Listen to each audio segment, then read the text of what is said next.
ወዳጆቼ ለሥራ ለገበያ ብለው ብዙዎች ለራሳቸው እንደሚያስመትቱ ሁሉ በተለይም ተቀናቃኝ ተፎካካሪ በሚሉት በሥራ በሚወዳደሩት ሰው ላይ ከሥራ ውጪ እንዲሆን ስራውን እንዲጠላ እንዲከስር ያስደግሙበታል። እነዚህ ሰዎች ይህንን መተት ሲያስደግሙት ለሁለት ዓላማ ነው። አንደኛው በሥራ ተፎካካሪያቸውን ሰው ከሥራ ከገበያ ከውድድር ውጪ ያደርጉታል። ሁለተኛው ከሥራ ፉክክርና ከውድድር ውጪ ካደረጉት በኋላ የሥራ ዕድሉን እነሱ ይጠቀሙበታል። በሱ የሥራ ዕድል እነሱ ያለ ተቀናቃኝ ይሰሩበታል። ይሄ ሰውን ዘርፎና ገፎ እንደማባረር ነው። እንዲህ አይነት ታሪክ ለማወቅ መርካቶ ገባ ብትሉ ብዙ ነገር ትሰማላችሁ።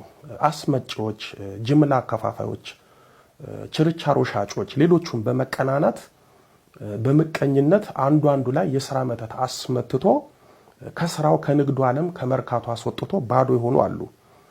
ለአብነት መርካቶን አነሳው እንጂ በተለያዩ ቦታዎችና ከተማዎች በሥራ መተት ከሥራው ዓለምና በረከት የወጡት የከሰሩት ብዙ ናቸው። በንግድ ስራቸውና በድርጅታቸው ላይ የሥራ መተት ተመትቶባቸው ገንዘባቸው የባከነ ስራቸው የተበተነ ብዙ ናቸው። በምቀኞቻቸው ምክንያት የሥራ መተት ተመትቶባቸው ድርጅታቸው የተዘጋ ገንዘብ በማጣት ትዳራቸውና ሕይወታቸው የተናጋ ብዙ ናቸው። አንዳንዱ ደግሞ በሥራው ላይ መተት ተመትቶበት መተት እንደሆነ አያውቅም፣ ግን ይሰራል፣ ይለፋል፣ ጠብ የሚል የለም፣ ገንዘብ በፍጹም አይዝም። እጅግ የሚያሳዝኑት ደግሞ በሥራ መተት ስራቸው ተበላሽቶባቸው ከስረው አጥተው ነጥተው ደህይተው በመጨረሻ ጤናቸውን አጥተው በሽተኛ ሆኖ የሚኖሩ አሉ፣ ያበዱም አሉ። ብዙዎች ከሥራ ቦታቸው በመተት ተባረዋል። ብዙዎች የሥራ ዕድላቸውን በራሳቸው ሰው ተቀምተዋል። ብዙዎች ከሥራ ገበታቸው በመተት ተገፍተው ከሥራ ውጭ ሆነዋል። የወለላይቱ እመቤት ልጆች በሥራ ላይ የሚሰራው መተት ከደንቃራ መተት ጋር አንድ ቢሆንም ልዩነታቸው ደንቃራ መተት ሁሉን ነገራችንን ገና ከጅምሩ መደንቀር ነው። ይሄኛው ግን መደንቀርና በስራችን የምናገኘውንና ልናገኘው የምንችለውን ጥቅማችንን በማበላሸት በመዝጋትና በማሳጣት ላይ ያተኮረ ነው። ለምሳሌ በስራችን ላይ የሚሰሩትን መተቶች ለይተንና ዘርዝረን እንመልከታቸው። በንግድ ቦታችን የሚሰራብን መተት ስናይ በንግድ ቦታችን የሚሰራው መተት ባላንጦቻችን፣ የገበያ ተቀናቃኞቻችን ወይም የንግድ ተፎካካሪዎቻችን የኛን የሥራ ዕድል አሊያም ገበያ እንደ ቡዳ በአይነ ቁራኛ እየተመለከቱ በመቅናት ጠንቋይ ቤት አጋንንት ጎታችና መተት መታሽ ጋር በመሄድ የኛን ስራ ወይም ገበያ ለማበላሸት የሚሰሩት ነው። ወዳጆቼ በአሁን ጊዜ የተለመደው በእኛ ስራ በመቅናት የኛን የገበያ ዕድል በመተት ወደ ራሳቸው የሚያዞሩበትና የሚዘጉበት መተት ነው። ይህም የኛን ዕድል በመተት መስለብ ወይም ማሰለብ ነው።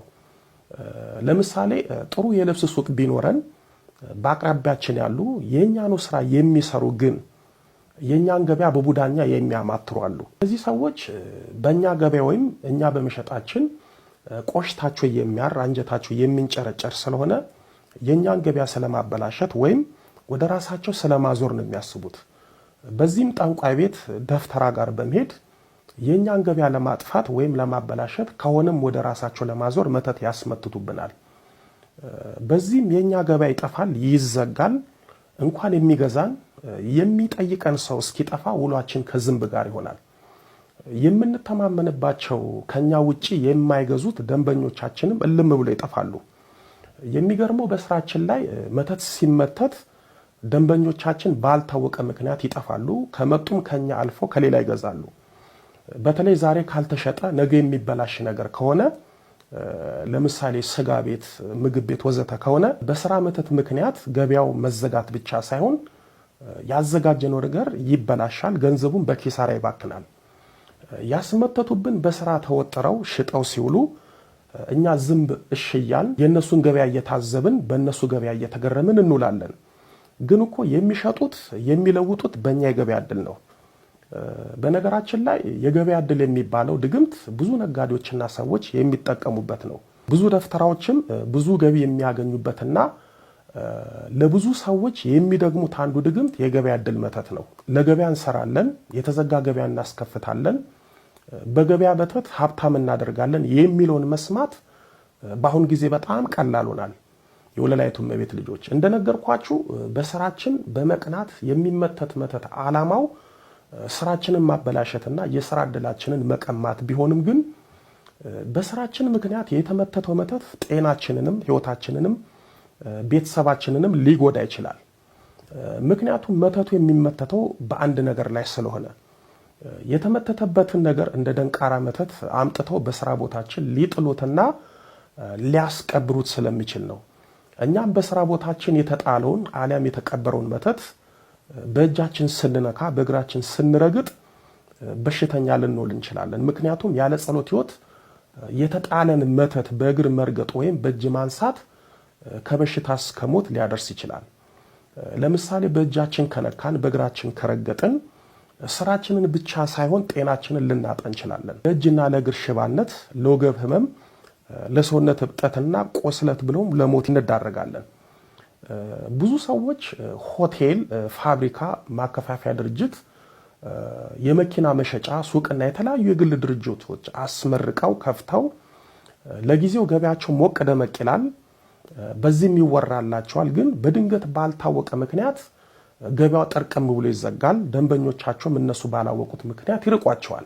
ማሽኖቻቸው አዲስ ሆነው አልሰራም ይላሉ። ቢጠገኑ ቢሰሩም አይሰሩም። ማሽኖቻቸው በድንገት ተበላሽተው በዚህም ተሰቃይተው ማሽኖቻቸውን ፋብሪካቸውን ይሸጣሉ ወይም ከስረው ከገበያ ያወጣሉ። የት ይደርሳሉ? ለስንት ቤተሰብና ሰዎች ብሎም ለሀገር ይተርፋሉ የተባሉት ስራቸው በመተት ተጠርቅሞ የመንግስትና የሰው ዕዳ ተሸክሞ ይቀመጣሉ። በዚህ ምክንያት ስንቱ ለእስር፣ ለህመም፣ ለእብደትና ለሞት ተዳርጓል። ይህን ስትመለከቱ መተት ግለሰባዊ ብቻ ሳይሆን ኢኮኖሚያዊ፣ ሀገራዊ ጥፋትና ውድመት የሚያደርስ በክፉ ሰዎችና በክፉ መናፍስት የሚሰራ ክፉ ድርጊት መሆኑን ትረዳላችሁ። ስለ እውነት እኛም ላይ ጥፋት አለብን። ብዙ ጊዜ የትኛውንም ስራ ለመስራት ስናስብ ፈቃድ እግዚአብሔርን በጸሎት አንጠይቅም። ስራውንም ስንጀምር በአባቶች አስባርከን አንጀምርም። በሰውኛ የጀመርነው ስራ በሰዎች ቅናት፣ በአጋንንት ጣልቃ ገብነት ይበላሻል። በጸሎት ሳይሆን በሰዎችና በስጋ እውቀት ተማምነን የምንጀምራቸው ስራዎች እኛ እንደ ቆራጮህን ያመጣነው ሌሎቹ እንደ ጆፌ ሳይለፉበት ይበሉታል። እኛ ከሰውም ከራሳችንም ጋር ታግለን በስንት አበሳ ያመጣነውን አንዱ በመተት እንደ አንበሳ ይቀማናል። በአሁን ጊዜ ስራቸው በምቀኛ ሰዎችና በአጋንንት ተንኮሎች ስራቸው ተበላሽቶ ስራ አጥተው የሚንከራተቱን እግዚአብሔር ይቁጠራቸው። የኛ የመንፈሳዊ ህይወት ድክመትና ጸሎት አልባነት እኛነታችንን፣ ስራችንን፣ እድላችንን፣ ዕውቀታችንን፣ ገንዘባችንን በአጋንንትና በሰው እንዲወሰድ አድርጎብናል። እዚህ ላይ በፋብሪካና በማሽኖች ላይ የሚመተተውን መተት አብራርተን እናያለን።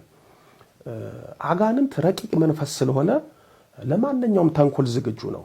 ወዳጆቼ አጋንንት የእግዚአብሔር ክቡር ፍጡር የሆነ ሰው ላይ በማደር ህይወቱን ማበላሸትና መገርገር ከቻለ ቁስ የሆነ ነገር ላይ አድሮ ጥቅም እንዳይሰጡ ማድረግ አያቅተውም።